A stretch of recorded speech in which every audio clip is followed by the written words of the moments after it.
So my name is Lisa Fink, and I'm a licensed professional counselor at Restorative Pathways. Restorative Pathways is a counseling center in downtown Zanesville, and we have several counselors on staff, and we have a great partnership with North Terrace. We're very happy to be working with you all on this current sermon series. So I was asked the question, how does life trauma impact our mental health in immediate and lasting ways? And I'm going to do the best I can in just a few minutes to address that topic. I'm not sure that I will answer the question, but I'll do the best I can. So the first thing I wanted to start with is kind of talking about trauma and what does trauma mean? How do we define that? I think it's important to talk about the fact that when therapists think about trauma, we think about it in a way of there being three types of trauma: acute trauma, chronic trauma, and compound trauma. So acute trauma is kind of maybe what the average person thinks of, a terrible event or experience that somebody goes through, an assault, an accident, a natural disaster, something like that. And sometimes our idea of trauma stops there. But chronic trauma is something different. It's not any more or less, but it just happens over a longer period of time. Things like domestic violence, bullying, systemic racism, those types of things are also trauma and very important to recognize. And then we have what we call compound trauma, where an individual has several traumas that maybe stack up on top of each other. So you might have an individual who comes from an abusive background and then maybe joins the military and experiences different traumas in war. So we have compound trauma because those begin to stack up on top of each other. And again, you need a different lens when you look at those different types of trauma. So when answering the question, how does life trauma impact our mental health in immediate and lasting ways, it's very individual, but we do see some similarities. So first, let's kind of think about trauma. By definition, trauma is any overwhelming experience that has a lasting impact, and it tends to impact someone's sense of self, the sense of others, the sense of safety in the world. Trauma has the capacity to change the way someone sees the world, to change their belief system about the world. Traumas that are developmental typically begin in childhood, so it can really be about attachment. It can really be about how they see relationships, how one believes the world is designed. And that can be really troublesome. So neglect is definitely a form of trauma. The types of challenges that arise from trauma tend to show up in someone's self-esteem or belief in their ability to accomplish. We see trauma show up in relationship challenges. We see trauma show up in someone's ability to regulate their mood or their emotions. We see trauma impact someone's core sense of defectiveness, challenges in employment, an inability to tolerate negative emotions. Overall, the symptoms of trauma as far as a diagnosis, which we're very limited in the counseling field, we basically have post-traumatic stress disorder or acute stress disorder are really our two primary categories that we diagnose with. And those symptoms fall under what we call re-experiencing. So you'll have someone who's experiencing dreams or flashbacks or intrusive thoughts, or avoidance and numbing behaviors, someone who wants to avoid people, places, and things that remind them of a traumatic event or experience. They might have a loss of interest or an inability to experience a wide range of emotions. Hypo Arousal is one of the most common features folks notice. That's kind of when someone has this irritability or this hypervigilance where they notice all the things around them. They have safety plans and backup plans for things. They may be very jumpy or easily startled.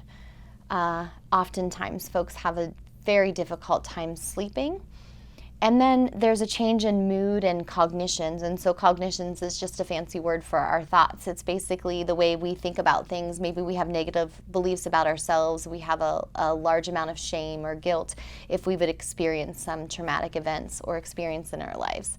So overall, trauma has the ability to change our brains and the way that we see the world.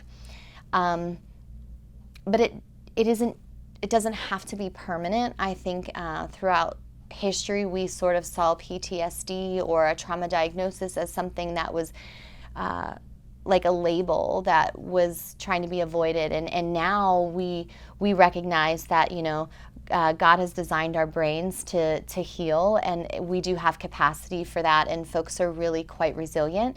And there are a lot more therapies and that have made a lot of progress in being able to work through trauma, and the human spirit really does rise pretty well above that.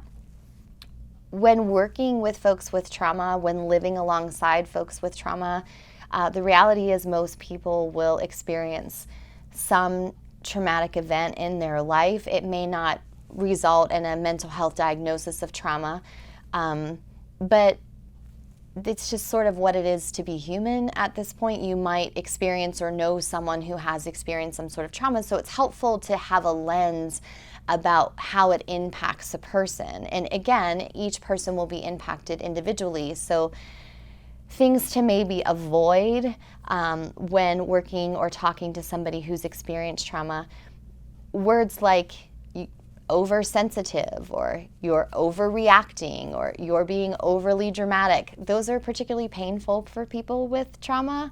It doesn't feel over anything to an individual who's experienced a life-changing, overwhelming event where they've probably lost the ability to have control over their situation, their bodies, their experience. So I would probably avoid over anything when talking to them. In general, folks who've experienced trauma do not like surprises. Predictability is much better for these folks. And not always, but in general, that kind of has, the traumatic experience has often shifted their ability to feel in control. So when their environment is constantly changing and things are unpredictable, it brings them back to a time and a place where they were not in control and could not protect themselves. So that's not a very good experience for them. On the other hand, when engaging with folks with trauma, giving choice, giving control, collaborating, offering opportunities to cooperate, that's a much more positive experience for someone. Giving someone time to calm down when their emotions get high, that can be harder for someone who's been through trauma. Their emotions might shoot up faster, and giving them a little more space and a little time to calm down is good. We often think of those hyper arousal symptoms with an individual with trauma, but it's important to know too that some folks who have trauma have what we call hypo arousal. So they might be in a more dominant depressive state, and they could be harder to get motivated. That can also be a result of trauma, and sometimes that one's a little harder to recognize. In general, using a lower tone and a lower voice when talking to someone who's escalated, it's just helpful. Thinking about your position with children, especially who've had trauma, standing over top of them and talking in a loud voice is not going to produce the result that you want. They're likely to get defensive or to shut down. So whenever possible, being able to get in a position that is equal to the person and using a voice that is encouraging and calming as opposed to demanding and powerful is going to allow them to feel like they're on equal footing instead of being controlled and dominated. I call this power with instead of power over relationships. So sometimes in the workplace especially, we kind of have this struggle over who's in charge, or maybe we have this in a parent-child relationship over who's in charge, but oftentimes being able to sit down and have a power with moment instead of a power over is very important for folks who've been through trauma. So in general, it's really important to just maybe when we see someone acting out or we see someone shutting down, to just consider for a moment that we don't know someone else's story. We don't know what they're struggling with or what they may have lived through or what they're thinking or feeling, and to just have a general trauma lens that many people experience things that we can't relate to, and they respond in ways that maybe we wouldn't. And so not making the assumptions that they're just being difficult or oversensitive is a healthy approach to loving our neighbor well. There's also a helpline, a crisis line, if you will. It's manned by volunteers who are trained.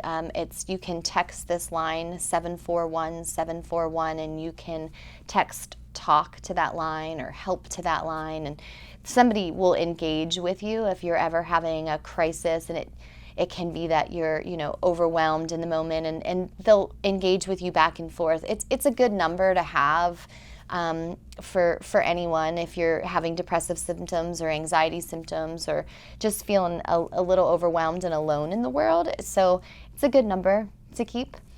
Overall, I think it's important to not think of someone who's been through trauma as broken. They are obviously resilient. They've come through their trauma, and their story is not yet over, and the way that they see their trauma can help them grow through it. And so support is a great way to do that, and asking someone to get over it is not really helpful.